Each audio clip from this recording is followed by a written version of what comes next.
안녕하십니까. 신천지 실상반증 시간입니다. 오늘은 동맥 피언약의 실상에 대해서 알아보도록 하겠습니다.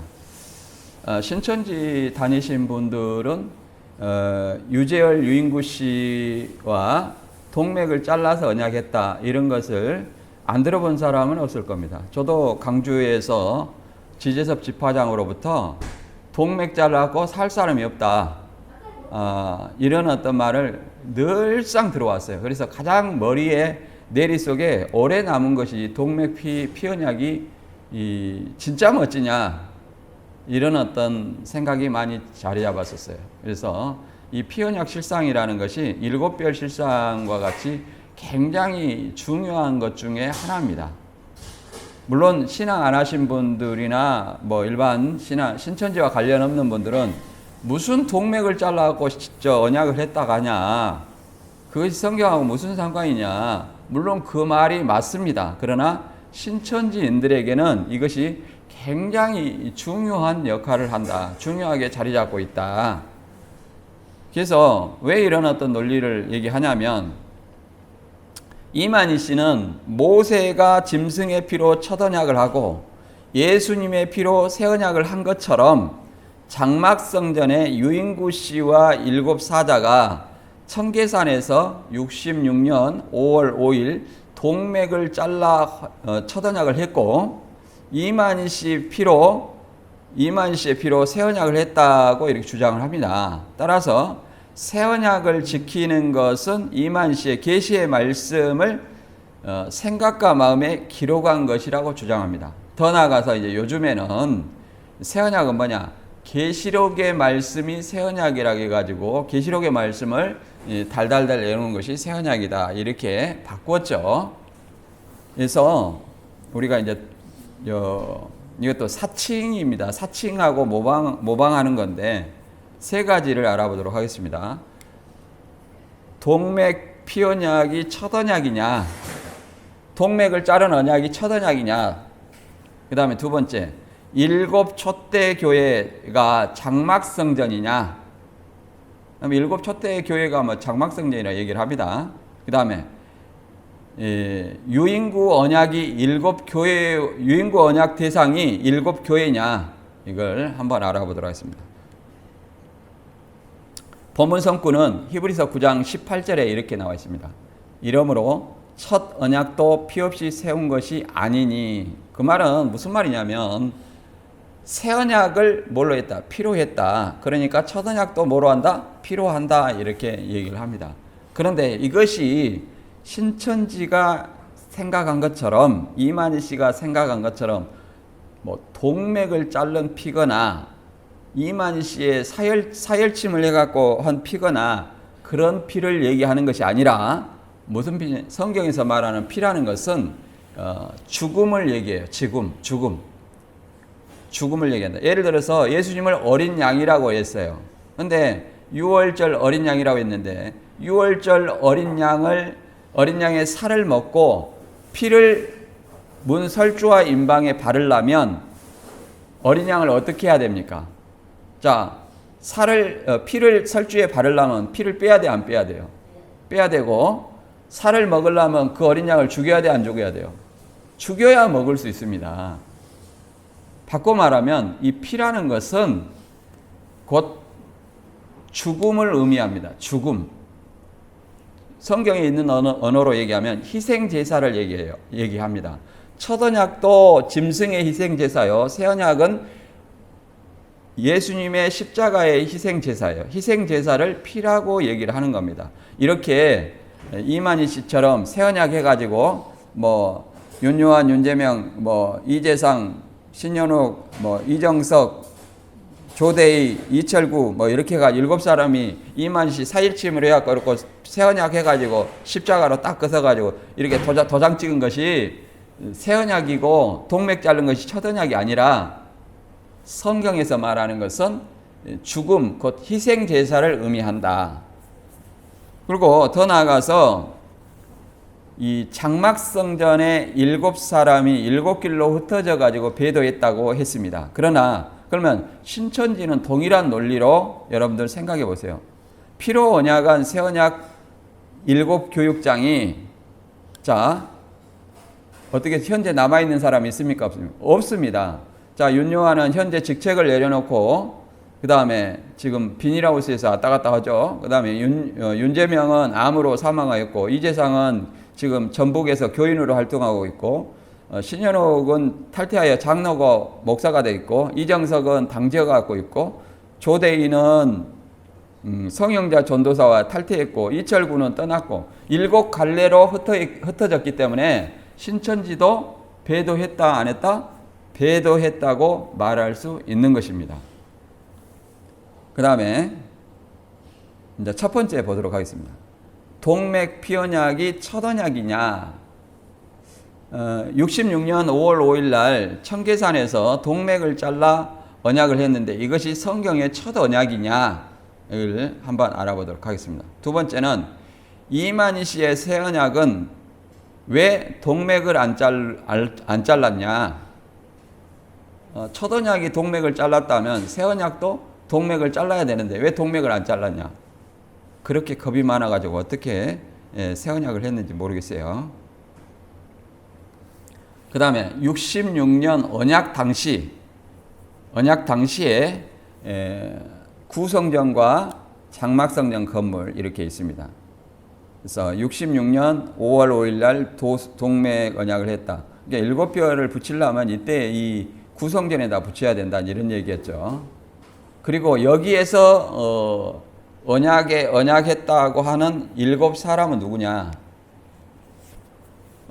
유인구와 언약을 한 겁니다. 유인구와 7사람이 언약을 한 거예요. 그래서 유인구와 7 천사들 해가지고 유인구는 임마누엘, 유재열은 삼손, 김창도는 미카엘, 백만봉은 솔로몬, 신광일은 여호수아, 김영애는 디라, 정창래는 사무엘, 신종환은 모세 장로 이렇게 해가지고 첫 언약을 했다 이렇게 얘기를 하고 더 나아가서 이 사람이 동맥을 언약했고 계시록 1, 2, 3장의 7 사자이며 7 교회다. 첫 언약한 7 교회다 이렇게 얘기를 합니다. 근데 교회는 저도 우리 여기 참빛 교회도 교회죠? 교회는 이 첫 언약하고는 아무 상관이 없어요. 더 나아가서 신약에 계시록은 신약이잖아요. 신약에 첫 언약이 나온다는 것 자체가 모순이라고 말할 수 있습니다. 그리고 7사람의 이 영명을 한번 보세요. 이걸 하나님이 줬다고 말할 수 없습니다. 왜 그러냐면 오늘날에는 신약 시대고 예수 그리스도를 믿는 사람은 성령을 받는 것이지 이렇게 물론 영명을 주는 데도 있습니다. 카톨릭은 영명을 주기는 하지만 그런 시대가 아니에요. 지금 유대인의 시대가 아니에요. 그렇기 때문에 영명이 불필요합니다. 불필요해요. 근데 스스로 영명을 유재열은 삼손, 그러면 삼손이 높은지 한번 봐보세요. 삼손이 여기서 제일 높은지, 삼손이 그 다음, 임마누엘 다음이라고 하는데, 삼손은 누구냐? 단지파 마노아의 아들이에요. 단지파 마노아의 아들. 단지파는 뭡니까? 뱀이라 그랬죠. 그러면 뱀이 우두머리를 하고 또 뱀이 거기서 양육받은 이만희 씨가 구원자를 할 수 있겠느냐 생각을 해봐야 됩니다. 그러면 삼손은 사사예요. 사사 시대에 이렇게 왕이 없는 시대의 사사죠. 그 다음에 미가엘은 천사장입니다. 미가엘은 천사장인데 어떻게 육신이 존재하는지 이해도 안 되고, 자, 삼손보다 더 높은 솔로몬이 있어요. 솔로몬은 왕이잖아요. 왕인데 어떻게 솔로몬이 그 다음 왕이 안 되고 삼손이 되었는가? 또 여호수아는 모세 다음에 선지자예요. 모세 다음에 선지자예요. 그 다음에 디라는 성경에 나와 있지 않습니다. 디나는 있어요. 디나, 야곱의 딸로 디나가 있는데 디라는 성경이 없다. 그 다음에 사무엘은 사사 겸 선지자입니다. 그 다음에 모세는 장로가 아니에요. 모세가 무슨 장로입니까? 모세는 선지자입니다. 선지자. 그러면 여기서 제일 높은 사람이 누구예요? 솔로몬이 왕이니까 제일 높아요. 뭐 예수님은 메시아니까 임마누엘은 예수님을 상징하죠. 유인구 씨가 예수님인가? 한번 뭐 이런 엉터리 논리를 한번 들어봤습니다. 이 일방적이라는 것을 우리 좀 이해를 하시고, 이 사람들이 일곱 교회라고 하는데 과연 어떤 언약을 했느냐? 언약의 내용을 보면 이렇게 얘기했습니다. 수룹바벨아 스스로 굳게 하라. 학개서 2장을 보라. 그 말씀과 같이 3년 반이 되기 전에 이루리라. 그래가지고 유인구 씨한테 순종하라는 내용이 이 첫 언약의 내용. 이게 언약이에요. 한글과 한문 이렇게 섞어가지고 쓴 것이 첫 언약이다. 그럼 저도 이렇게 한글하고 한문하고 써가지고 뭐 이게 첫 언약이다 하면 언약이 됩니까? 나한테 순종해라 그러면 언약이 되는 거예요? 첫 언약은 어떻게 했냐? 모세가 두 돌판을 준비하고 하나님이 친히 쓰셨다고 얘기하는 거예요. 하나님이. 출애굽기 31장 18절에 보면 이렇게 나와 있습니다. 여호와께서 시내산 위에서 모세에게 이르시기를 마치신 때에 증거판 둘을 모세에게 주시니 이는 돌판이요 하나님이 친히 쓰신 것이라. 자, 하나님이 친히 썼다는 거예요. 돌판에다가. 근데 이 종이에다가 유인구 씨가 나한테 순종해라. 순종하면 3년 반 안에 이루어주겠다. 이게 무슨 언약이냐 이 말이에요. 무슨 이게 성경의 언약이냐. 여기 이제 언약의 내용을 다시 한번 설명하면 이렇게 있습니다. 나는 일반 선지자의 영이 아니요 여호와의 성신이니 지금 내가 하는 말이 곧 법이니라. 나는 임마누엘 왕에게 명하고 임마누엘 왕은 천사들에게 명하고 천사들은 백성에 명하라. 백성은 천사들에게 순종하고 천사들은 임마누엘 왕에게 순종하고 임마누엘 왕은 나에게 순종하라. 이 언약과 선지 사도들로 전한 약속을 믿고 지키면 3년 안에 다 이루어질 것이고 지키지 아니하면 머리 위에 준영을 거두리라. 야곱 계시록 1, 2, 3장을 이렇게 써놨어요. 그러면 이 유인구 씨한테 순종하면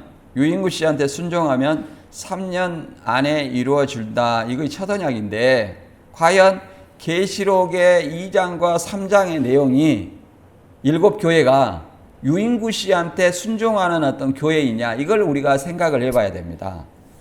첫 언약의 대상이 하나님과 유인구냐, 유인구와 일곱 사자, 유인구와 일곱 사자라 우리가 얘기를 하는데, 그러면 계시록의 일곱 교회는 유인구에게 순종해야 된다, 이런 어떤 말, 또 배도했다면 유인구의 말을 어겼다, 이런 말이 나와야 됩니다. 그런데 스스로 67년 첫 언약 언약서와 언약궤를 파손해가지고 배도했다, 이렇게 얘기를 합니다.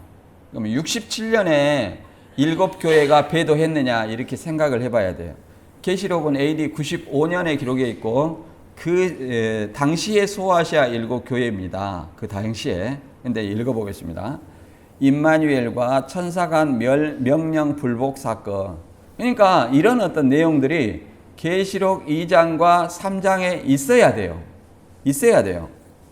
1967년 6월 임마누엘과 이하 7명 사이에 자리와 권위 다툼으로 인한 분쟁이 야기됐고 이 일로 언약궤 안에 있던 언약서를 찢는 등 큰 소동이 있었다. 이 사건 당시 하나님의 명령을 완전히 불복종하였고 거역한 배도의 행위가 된 것이다. 그러니까 여기서 우리가 좀 생각해 볼 것은 67년에 배도했는데 이만희 씨는 또 14년 만에 배도했다. 이런 어떤 논리를 도대체 어디서 나오는 거냐. 지금은 14년 만에 배도도 없어지고 14년 6개월 만에 배도했다. 이제 이렇게 논리가 나오게 됐죠. 왜 그러냐면 6개월이 없어져 버렸으니까. 근데 1년 만에 배도했는데 어떻게 14년 만에 배도했다고 이렇게 얘기할 수 있느냐. 이들은 산에서 성신으로부터 성경 중심으로 양육받아 피로 언약하고 처음으로 신앙생활과 목회를 하였으니 인간의 지식과 생각 등 때가 묻지 않고 오염되지 아니한 진정한 주의 사달이 아니었던가. 오늘날 어느 목자가 동맥을 자르고 손바닥에 칼로 십자가를 그어 하나님과 언약한 일이 있단 말인가? 없죠. 어떤 정신 나간 목사가 동맥을 잘라가지고 손바닥에 십자가 칼로 그어갖고 언약하냐. 이것이 이만희 씨는 하나님의 언약이라고 하지만 성경에 어디 근거에서 동맥을 잘라가지고 손에 십자가로 했냐. 이거 근거를 대면 제가 신천지 다시 갑니다.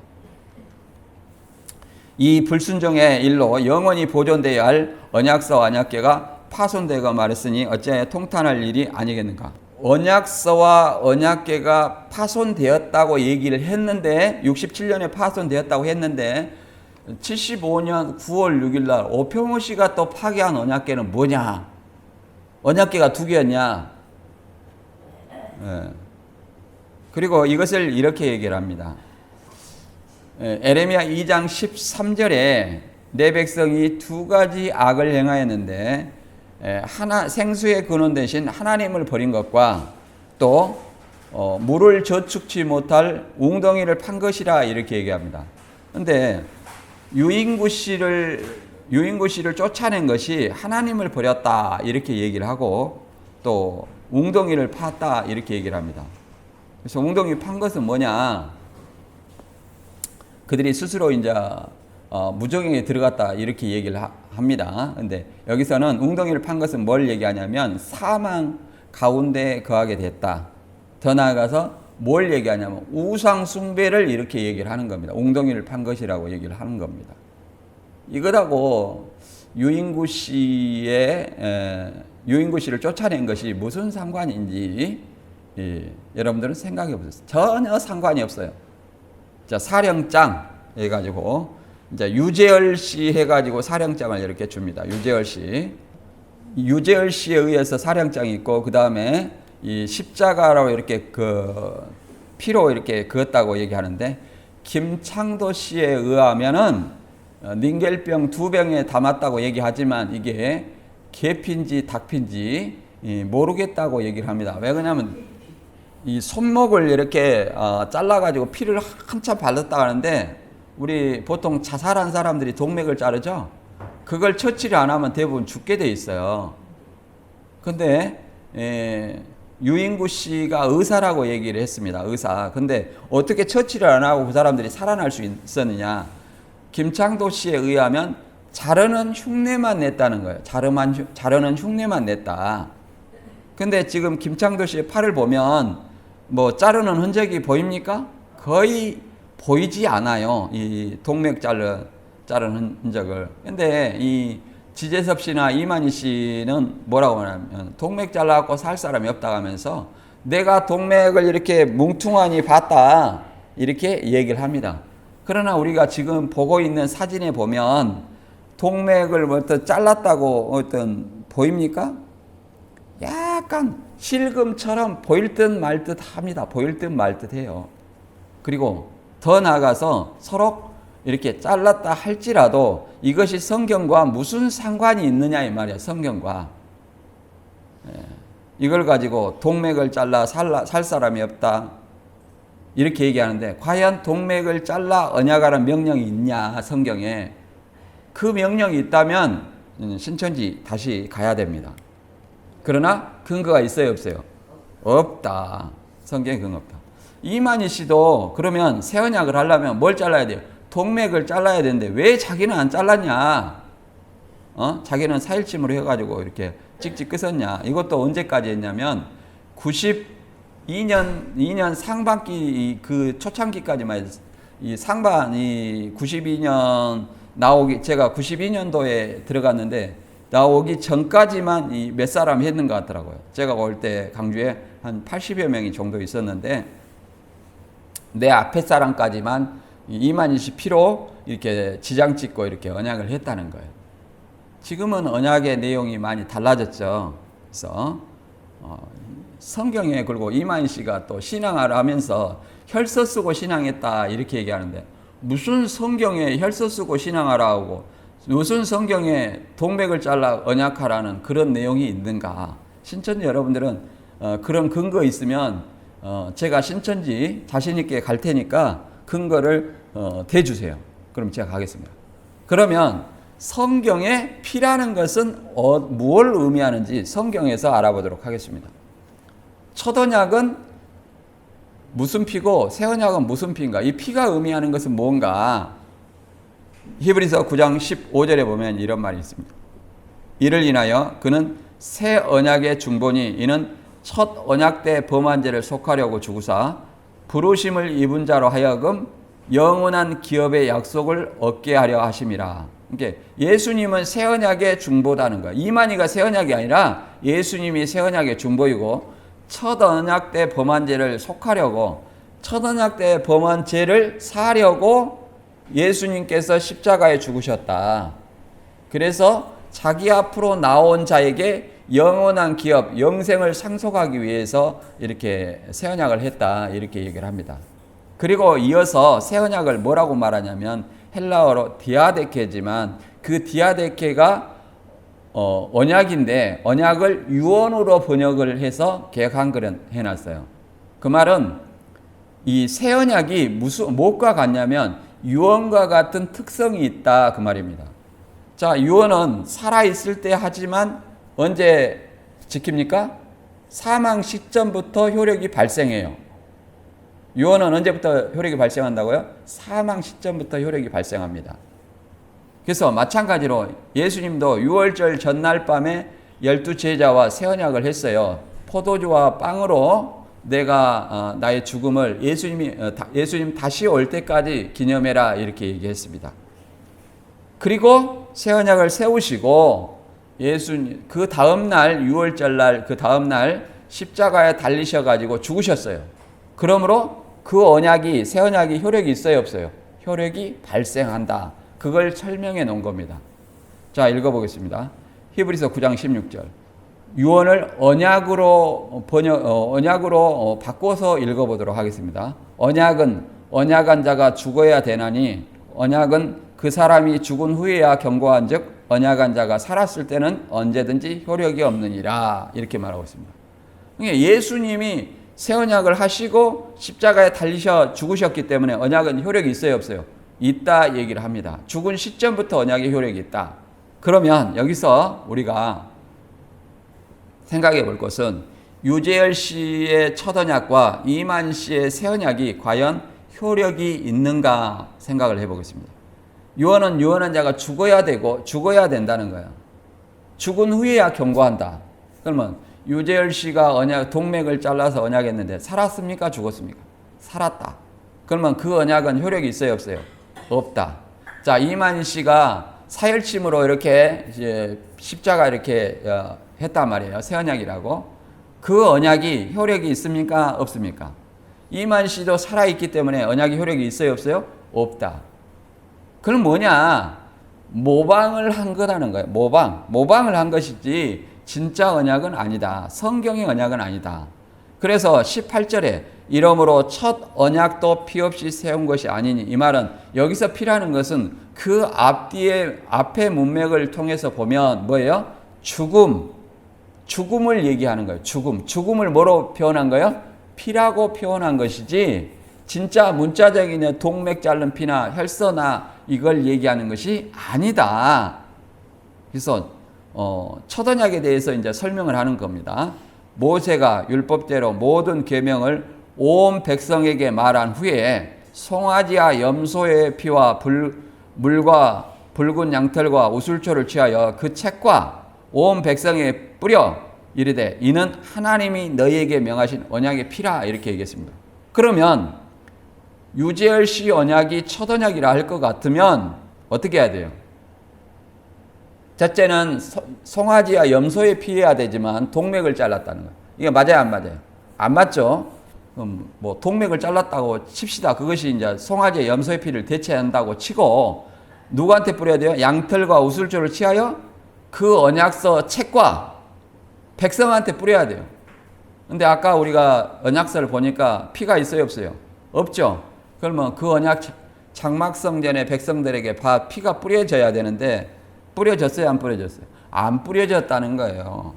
그래서 성경과는 아무 상관이 없어요. 이거의 첫 언약이에요.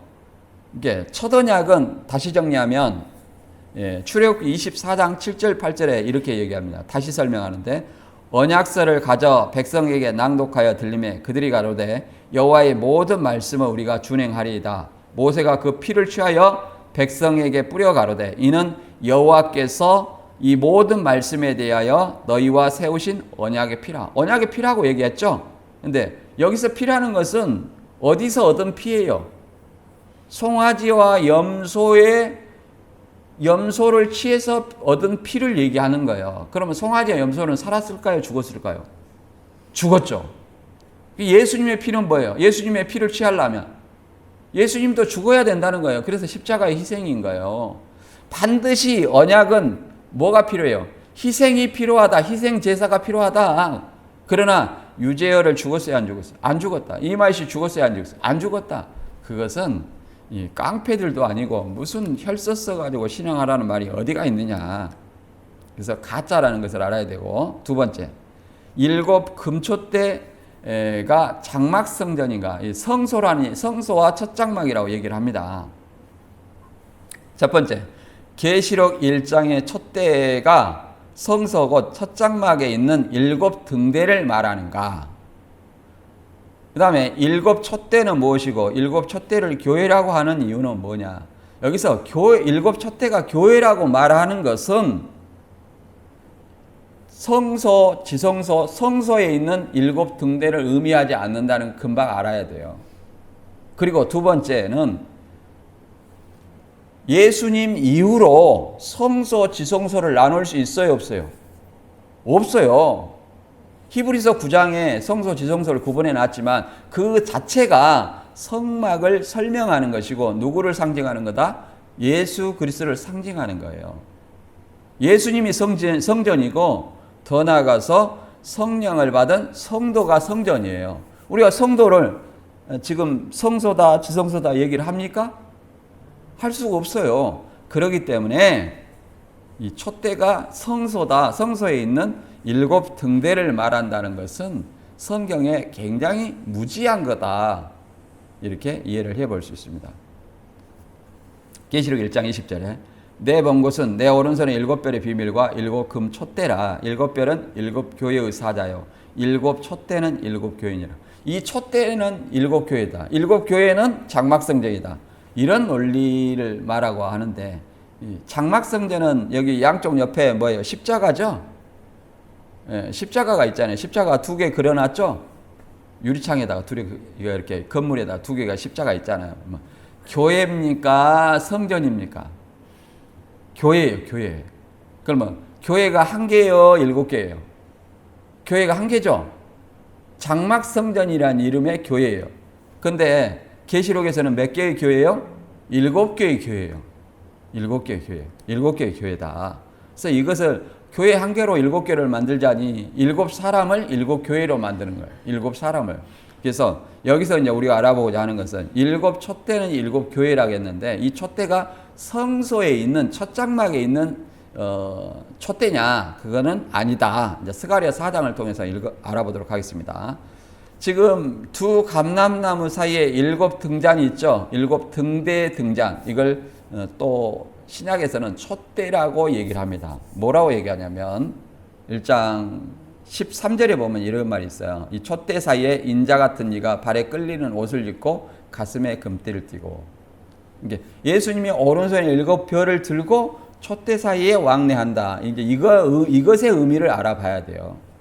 7별은 7개의 교회 공동체를 의미하는 거예요. 7개의 교회 공동체. 스가랴 4장에 이제 이게 7 등대를 물어보는 내용이 나와요.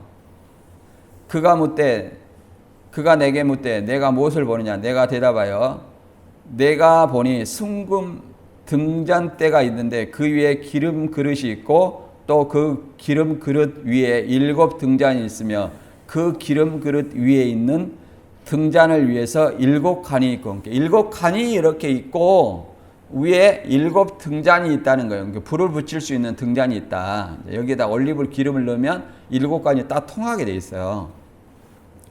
근데 7 등잔을 뭐라고 말하냐면 10절에 스가랴 4장 10절에 작은 일의 날이라고 멸시하는 자가 누구냐? 사람들이 스룹바벨의 손에 있는 손에 다림질이 있음을 보고 기뻐하리라. 이 일곱은 온 세상에 두루 다니는 여호와의 눈이라. 이 일곱은 뭐라는 거예요? 일곱 등자는 여호와의 눈이라. 온 세상에 다니는 여호와의 눈이라. 그러니까 하나님의 눈이 온 세상에 지금 우리를 지켜보고 있다는 것을 우리는 알아야 됩니다. 근데 이 눈은 계시록 5장 6절에 뭐라고 말하냐면 일곱 뿔과 일곱 눈이 있으니 이 눈은 온 땅에 보내심을 입은 하나님의 일곱 영이다. 여기서 영은 성령을 얘기하는 푸뉴마를 씁니다. 푸뉴마. 그래서 그러면 성령을 왜 일곱 영이라고 했느냐? 일곱이라는 것은 완전을 상징합니다. 완전성을 상징해요. 그래서 성령의 완전함을 일곱 영으로 상징을 하고 있습니다. 그래서 계시록의 일곱 촛대는 뭘 의미하냐? 계시록 3장 1절에 이렇게 말합니다. 사대교회 사자에게 편지하라. 하나님의 일곱 영과 일곱 별을 가진 이가 가라사 이르시되 이렇게 말합니다. 그러니까 예수님이 오른손에 일곱 별을 붙잡고 그 다음에 일곱 금촛대 사이에 다니시는 것을 이렇게 말하는 거야. 하나님의 일곱 영과 일곱 별을 가진 이. 그러니까 일곱 촛대는 뭐예요? 하나님의 일곱 영, 성령을 상징한다. 그러면 성령은 어떻게 되느냐? 범죄하고 회개하지 않으면 이 촛대를 옮긴다고 성령을 통해서 역사하는 교회의 사명을 옮기기 때문에 촛대를 뭐라고 말하냐면 교회라고도 말하는 겁니다. 계시록 2장 5절 읽어보면 이렇게 말합니다. 그러므로 어디서 떨어지는지를 생각하고 회개하여 처음 행위를 가지라. 만일 그리하지 아니하고 회개하지 아니하면 내가 내게 가서 내 촛대를 그 자리에서 옮기리라. 그럼 촛대는 교회라고 그랬죠. 더 나아가서 촛대는 뭐라고 했어요? 하나님의 일곱 영, 성령이라고 그랬습니다. 하나님의 성령 일곱 영. 그래서 촛대를 그 자리에서 옮긴다는 것은 하나님의 일곱 영을 옮겨버림으로 교회의 사명을 옮겨버리겠다 이런 뜻이에요. 그래서 오른손에 일곱 별과 일곱 금촛대 교회는 첫 장막 성소에 있는 그 촛대나 등대를 얘기하는 것을 아니라 뭐예요? 촛대 사이에 다니시는 것은 성령과 함께 교회의 사역을 하는 어떤 성령과 함께 역사하는 것을 의미한다. 예.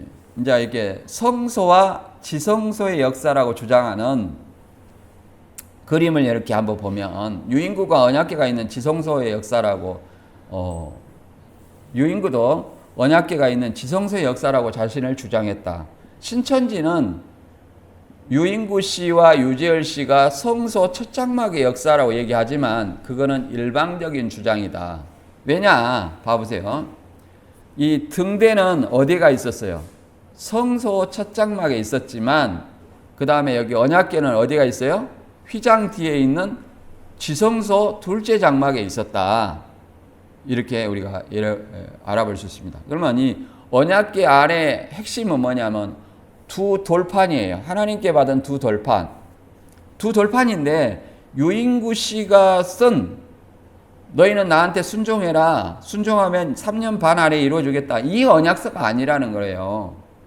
그리고 본래 이 언약궤의 두 돌판은 외경에 보면 BC 586년에 바벨론 침노 때 선지자 에레미야가 감추었다는 어떤 설이 있습니다. 그래서 왜 그러냐면 만지면 죽는 거고 이방인의 손을 타면 부정하기 때문에 감추었다. 이렇게 전성이죠. 전성 에레미야.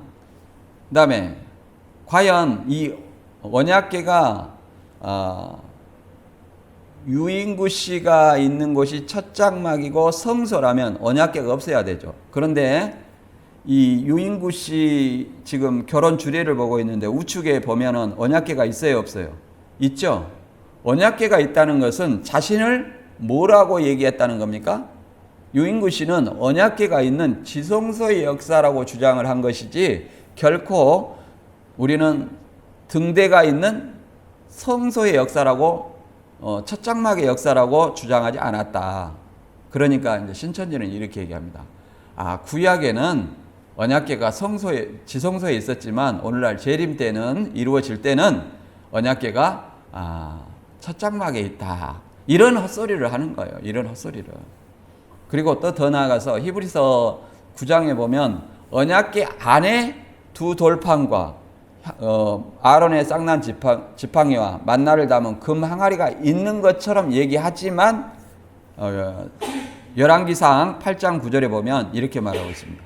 궤 안에는 두 돌판 외에 아무것도 없으니 이는 이스라엘 자손이 애굽 땅에서 나온 후 여호와께서 저희와 언약을 세우실 때에 모세가 호렙산에서 그 안에 넣은 것이라. 그러니까 언약궤 안에 뭐만 있어야 돼요?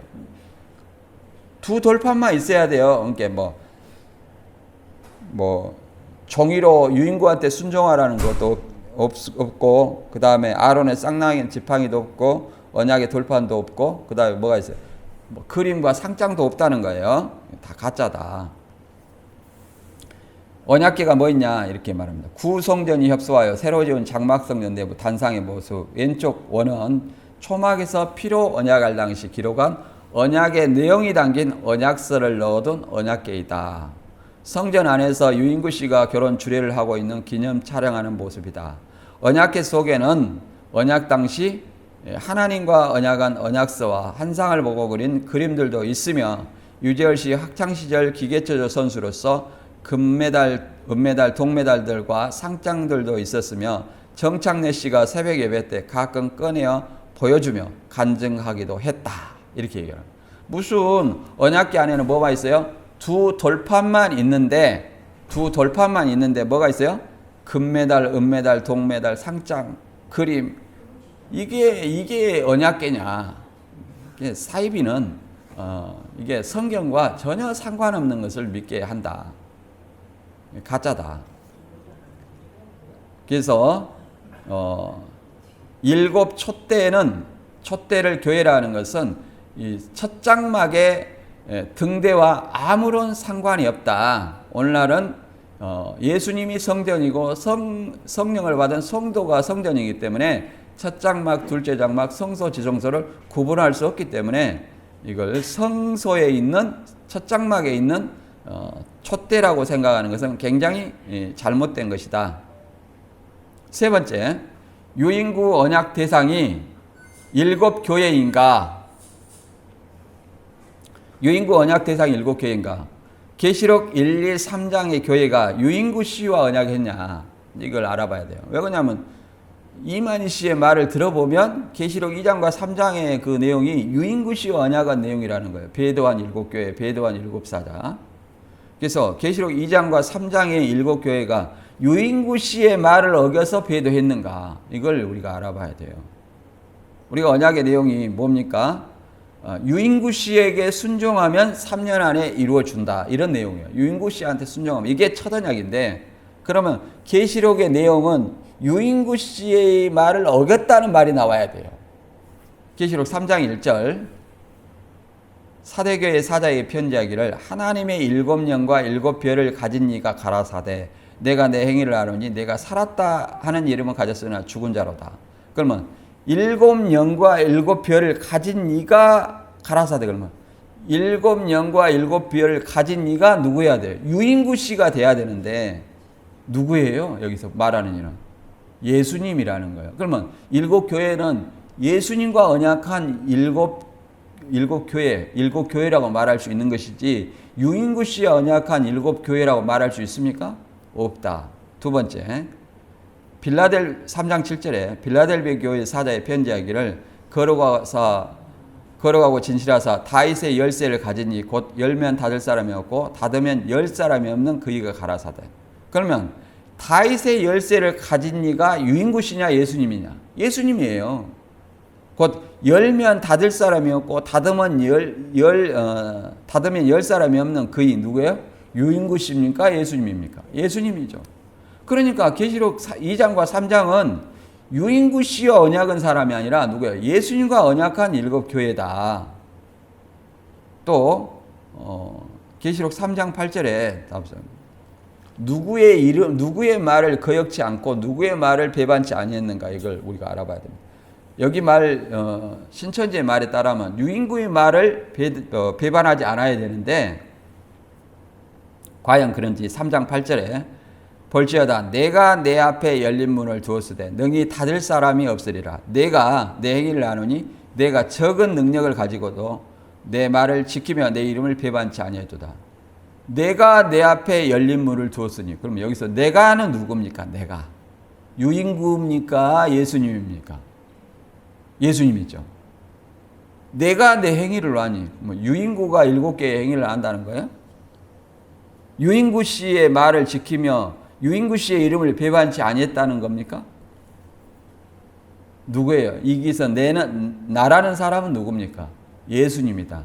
예수님의 말을 지키며 예수님의 이름을 배반치 아니했다는 거지 유인구 씨의 말을 지키며 유인구 씨의 이름을 배반치 아니했다 이런 말이 아니라는 거예요. 따라서 계시록 2장과 3장은 예수님이 사도 요한에게 예수님을 믿는 7교회에 편지하는 내용이고 이 교회라는 것은 유인구 씨하고 언약한 7사람이 아니라 이 교회는 예수 그리스도를 주로 하나님의 아들로 고백하는 새언약 백성을 의미한다. 성도들을 의미하는 것이지 결코 유인구와 상관이 있어요 없어요? 없다.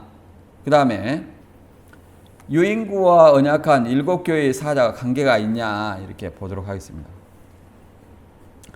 이게 7교회가 7사람이라고 얘기를 합니다. 7교회는 7사람이다. 에베소, 서머나, 버가모, 두아디라, 사대, 빌라델비아, 라오디가 이 7교회가 유인구 씨와 언약한 7교회라고 하는데 우리가 조금 봤지만 예수님과 언약한 교회다. 유인구 씨가 언약한 교회가 아니라 누가 언약한 교회다? 예수님과 언약한 교회다.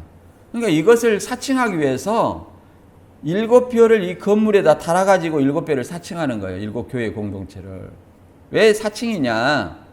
자, 1층과 2층의 유리창의 차이를 보십시오. 2층은 유리창이 깨졌고 1층은 유리창이 멀쩡합니다.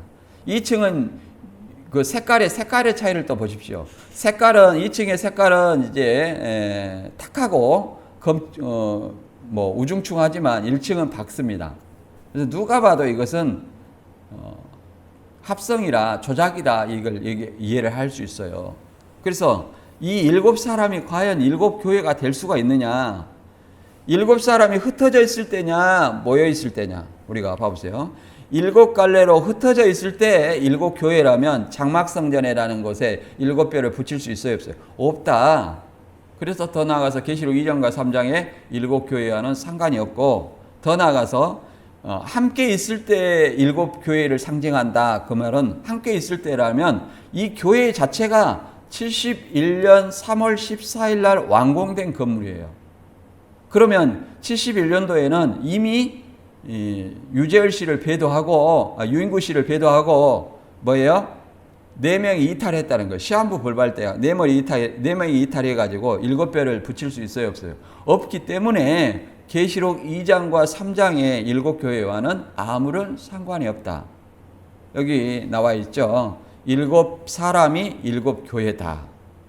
7교회에 7사람이 7교회다. 이렇게 얘기를 하고 있습니다. 유재열은 에베소, 그 다음에 여기서는 유인구 씨가 제사장으로 있죠. 유인구 씨가. 그리고 나중에는 이제 유인구 씨가 또 에베소로 들어갑니다. 그리고 누가 빠졌냐면 신종환 씨가 장로로 모세 장로라고 빠졌어요. 그러면 7교회도 수시로 바뀔 수 있느냐? 유인구 씨가 빠졌다가 들어가고 신종환 씨가 들어갔다가 빠지고 이렇게 할 수 있느냐? 무슨 천사의 계시가 수시로 바뀔 수 있느냐? 이렇게 말하면 너는 언제 중학교 때 무슨 일을 했는지 기억하느냐? 그러면 여기서 이렇게 질문합니다. 그러나 우리는 그럴 때 어떻게 대답을 해야 되냐면 이만희 씨와 나와 일반인 나와 비교하는 것은 잘못된 거다. 왜? 이만희 씨는 구원자라 하고 성령이 천사가 수시로 계시를 준 사람이고 나는 수시로 직통 계시가 있어요 없어요? 없는 사람이다. 그리고 이만 씨는 자칭 구원자란 사람이고 나는 구원자라 한 적이 없다. 근데 어떻게 비교가 가능하냐? 비교가 가능하냐다. 그것은 비교치가 잘못됐다. 예수님과 비교를 해야지 왜 일반 사람과 비교하느냐. 그것은 바꾸어 말하면 이만희 씨가 천사의 계시를 받지 않았다는 것을 증거하는 것이다. 이렇게 말할 수 있는 겁니다. 그 다음에 여기 보면 장막성전과 이만희 씨의 어떤 사이를 이렇게 비교를 해놨습니다. 한번 볼까요? 장막 75년 4월 3일자 기사 해가지고 장막성전 교회 수사 신흥 종교단체 장막성전 수사 이렇게 나와 있습니다. 사기 추행, 도벌 등 신도 고발에 따라 이렇게 됐다는 거예요. 그리고 이 건물에 7배를 존재하지 않고 헌금 받아 유흥비로 탕진했다. 협박 해유로 재산을 빼서 꼭 신천지 이만희 씨를 보는 것 같아요.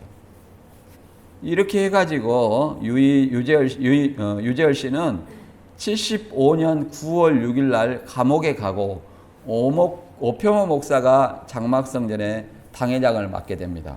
여기 내용을 잠깐 보면 길레비 사자 유재열, 언약의 사자 이만희를 했는데 요새는 뭐라고 하냐면 이 구원자가 아니다 이만희 씨가 얘기하는데 이거는 거짓말입니다. 지금 센터에서도 구원자라고 가르치고 있는데 부인하는 거예요. 왜 그러냐면 이만희 씨가 자기를 구원자가 아니라고 한 내용이 있어요. 그래서 부인하는 거고 약속의 목자다 얘기를 합니다. 약속의 목자다. 신약 성경에 약속의 목자가 어디가 있어요? 약속의 목자가 없습니다. 이제 이게 행적들을 잠깐 살펴보면 69년 11월 30일 이만희 씨는 장막성전을 이탈을 했습니다. 왜 이탈했냐? 3년 반 시한부 불발 후에 백만봉, 신광일, 신종환이 이탈할 때 이만희 씨도 이탈했다. 1970년에 이탈 후에 이제 목용두기가 이제 교주로 있는 자신을 신로라고 했습니다. 목용두기를 12제자 중에 하나로 한 6개월 정도 따르다가 71년 9월 7일 날 40개 항목으로 유재열 씨를 고소를 했어요. 그러니까 예수님이 세례요한을 고발한 것과 같아요. 그래서 75년 9월 6일 날 유재열, 김창도, 임종대, 박용만은 공갈, 무고, 폭력행위 등 이렇게 도벌 이런 것으로 인해서 구속이 됩니다. 그래서 유재열 구속으로 유재열이가 구속되고 오목사에게 장막성전을 맡긴 것이지 80년에 사이비 종교 정화로 인해서 오목사에게 당회장을 맡기고 미국으로 도망간 것이 아니다. 이걸 우리가 이해를 해야 되고 그 다음에 78년 10월에 청도에서 상경회의가 해가지고 백만봉씨 재창조교의 12제자 중에 한 사람으로 있었습니다. 여기서도 이제 재창조라는 것은 3년 반 만에 이루겠다. 이런 어떤 3년 반 시한부를 잡았기 때문에 그렇습니다. 그때 이만희 씨는 고향에서 성경을 이제 장막성경 교재 가지고 달달달 외워놨어요. 그래가지고 구원자 할 준비가 다 돼 있었습니다. 그래가지고 주님이 이루어도 좋고 백만봉 씨에게 주님이 이루어도 좋고 못 이루어도 좋고 주님이 못 이루면 내가 이룬다 이런 말을 하고 다녔다는 거예요. 그래서 80년 13일 날 시한부가 불발하니까 이제 나에게 백만봉 씨는 나에게 능력이 없으니까 헌금 다 능력이 없고 헌금 돌려줄 테니까 다 돌아가라 하니 그리고 80년 3월 14일 날 이만 씨가 장막 재창조교회에서 10여 명이 나온 그 사람들과 함께 자택에서 첫 예배 후 예배를 설교하고 예배를 드리고 난 후에 내가 요한입니다 이렇게 얘기했다는 그때부터 이만 씨가 요한이 된 거예요. 요한이 구원자입니까? 요한은 종이에요. 그 다음에 80년 10월 27일 날 유재열은 이만희 씨와 홍종일 씨를 명예훼손으로 고소했습니다. 이 명예훼손이라는 것은 피해 당사자가 고소를 해야 돼요. 그래서 오 목사와 아무 상관이 없어. 오 목사가 성북 구치소에 데리고 갔다는데 오 목사와 아무 상관이 없다. 근데 이만희 씨가 오 목사를 들먹이는 것은 뭐 때문에 들먹이는 거냐 하면 계시록 11장의 실상을 염두에 두고 하는 말이다. 꾸며낸 말이다. 거짓말이다. 이렇게 이해를 해볼 수 있습니다. 그 다음에 81년 2월 2일 날 98일 날 살고 집행유예 2년 6개월로 석방이 됩니다. 석방 후에 또 고 탁명환 씨의 국종제일교회를 출석했습니다. 그래서 탁명환 씨가 계시록 11장의 두 감람나무는 신약과 구약을 상징한다 이렇게 하니까 그게 잘못됐다고 이탈했다는 겁니다. 바꿔 말하면 탁명환 씨는 멸망자인데 멸망자의 교회를 6개월 동안 다니다가 두 감람나무를 신구약이라 하니까 잘못됐다고 그만뒀다.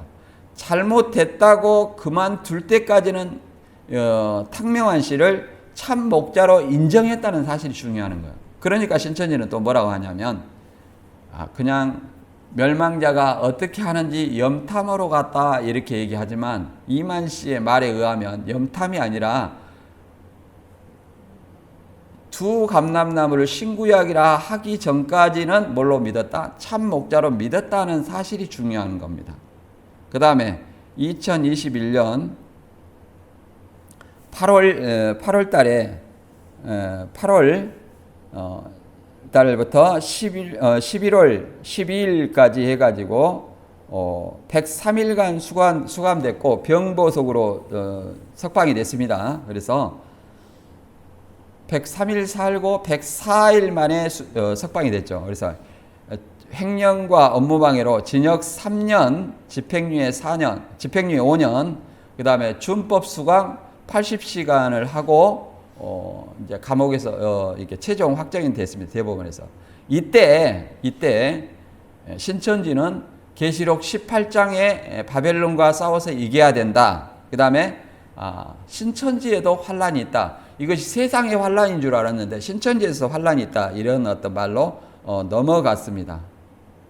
동맥 피언약이 첫 언약인가? 동맥 피언약은 첫 언약도 아니고 이만희 씨의 혈서나 이런 것은 성경과 아무런 관계가 없다. 그 다음에 일곱 촛대 교회가 장막성전이냐? 장막성전과 아무 상관이 없다. 첫 장막이나 성서와 아무 상관이 없다.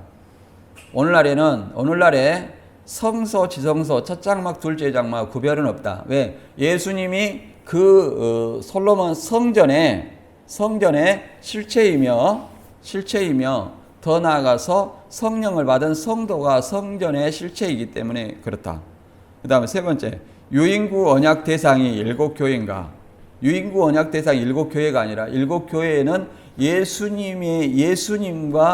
예수님을 믿는 사람이 7교회다. 우리가 이렇게 이해를 해봤습니다. 그래서 신명기 18장 21절 22절 통해서 내가 혹시 마음으로 이르기를 주께서 이르시지 않는 말씀을 우리가 어떻게 알려하리니 만일 대언자가 주의 이름으로 말하는데 그 일이 뒤따라 일어나지 아니하고 성취되지도 아니하면 그것은 주께서 말씀하지 아니한 것이요 오직 그 대언자가 자기 뜻대로 그것을 말하였나니 너는 그것을 두려워 말지니라.